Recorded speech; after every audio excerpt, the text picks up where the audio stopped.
A light magnitude 3.1 earthquake hit 77 kilometers, 48 miles, away from Poso, Sulawesi Tengah, Indonesia, in the afternoon of Sunday, July 27, 2025 at 5:39 p.m. local time, GMT+8.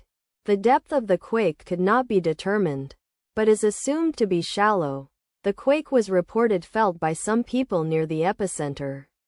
First to report, EMSC after 3 minutes. The earthquake occurred 1 day 12 hours after a magnitude 3.1 earthquake had hit on Saturday, July 26, 2025, at 5:43 a.m. GMT+8 local time, in 6 kilometers, 3.7 miles, distance to the north. Data source from Volcano Discovery.